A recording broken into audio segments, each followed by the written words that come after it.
اب یہاں ایک مفسرین فرماتے ہیں کہ جب قرآن کو یہاں سے قرآن شروع ہو رہا نا الحمدللہ رب العالمین، یہیں سے بندے کے ذہن کو ایک مفہوم دے دیا اللہ نے کہ تم کس خیال و گمان میں ہو، اللہ رب العالمین ہے، اس کی برابری، اس کے جیسا ہونے کی، اس سے لڑائی مول لینے کی، اس سے جنگ کرنے کی، اس کی نافرمانی کا خیال تمہارے ذہن میں نہ آ جائے۔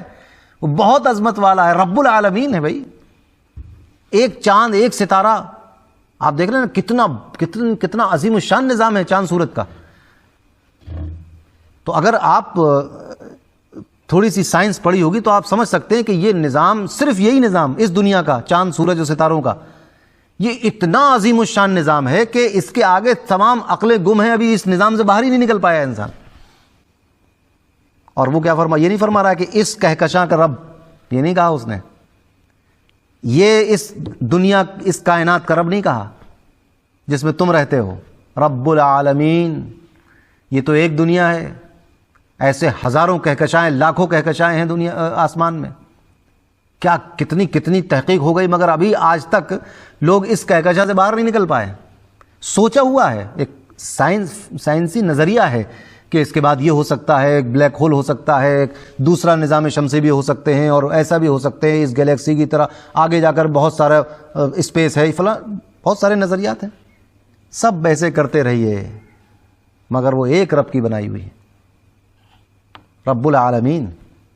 یعنی ایک انسان کے ذہن کو سوچے، انسان سوچے تو بات سمجھ میں آتی نا۔ اگر ابھی جس نے موبائل اور کمپیوٹر بنایا اس کی عظمت کی گن گاتے ہیں لوگ کہ بھئی کیا بات کر دی، امام جلال الدین سیوطی کے لوگ معترف ہیں کہ ارے بھئی کیا تحقیق کی ہے، علم کے دریا بہا دیے۔ سیدنا صدیق اکبر کا ایک دنیا معترف ہے، افضل البشر بعد الانبیاء بالتحقیق۔ نبی کریم صلی اللہ علیہ وسلم کی عظمتوں کی کوئی انتہا نہیں، مگر مخلوق ہیں۔ آپ ذرا سوچیں،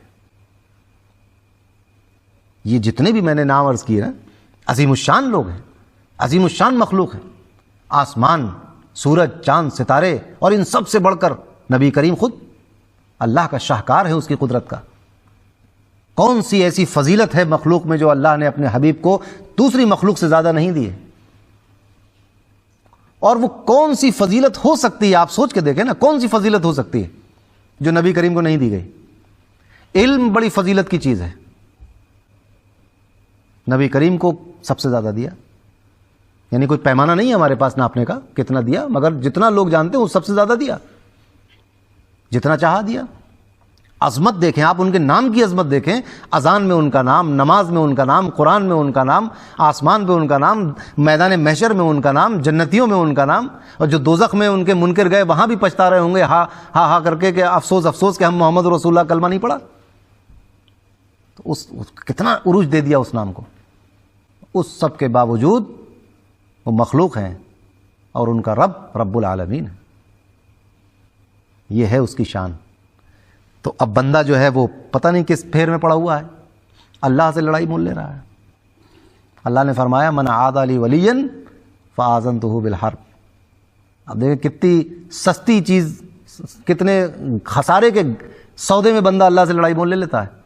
جس نے میرے ولی، میرے دوست، میرے محبوب بندے سے، میرے پرہیزگار، میرے متقی بندے سے بیر، عداوت، بغض رکھا، تو میں اس سے اعلان جنگ کرتا ہوں۔ کون اعلان جنگ کر رہا ہے؟ تو اس بندے سے کہ جس بندے کی اوقات نہیں کہ ابھی سمندروں کو پار کر سکے، کہ پہاڑوں کو عبور کر سکے، کہ ایک ملیریا کے مچھر سے لڑ جائے۔ آج کرونا وائرس دیکھ رہے ہیں آپ، یہ جو وائرس جو دکھائی نہیں دے رہا ہے، یعنی یہ کوئی مچھر کے کاٹنے سے بھی نہیں ہے۔ ایک بات سمجھ میں آتی نا کہ مچھر نے کاٹا، اس میں ایک بیکٹیریا تھا جو آ گیا ادھر، دکھائی بھی نہیں دے۔ اس کے سامنے بے بس ہے۔ کون بے بس ہے؟ وہ لوگ، ہندوستان بھی بے بس، ہم لوگ بھی بے بس، برطانیہ بھی بے بس، اور رشیا بھی بے بس، اور سپر پاور جو جس کو مانا جاتا ہے امریکہ بے بس، جو ناسا میں بیٹھ کے، جن کے پاس اتنی ٹیکنالوجی ہے کہ اگر آسمان سے کوئی الکا پنڈ دنیا کی طرف آ رہا ہو تو وہ اس کا رخ بدل لیتے ہیں، بے بس ہیں۔ اتنے بڑے بڑے یعنی سیاروں کا رخ بدلنے والے ایک کرونا وائرس کے سامنے ہتھیار ڈال گئے۔ رب العالمین ہے۔ جب ایک وائرس تمہارے بس کا نہیں ہے تو کس سے جنگ لے رہے ہو؟ اوقات یہ کہ ایک مچھر جان لے لیتا ہے اس انسان کی، اوقات یہ کہ ایک نہیں دکھنے والا وائرس تراہی تراہی مچائے ہوئے پوری دنیا کے اندر.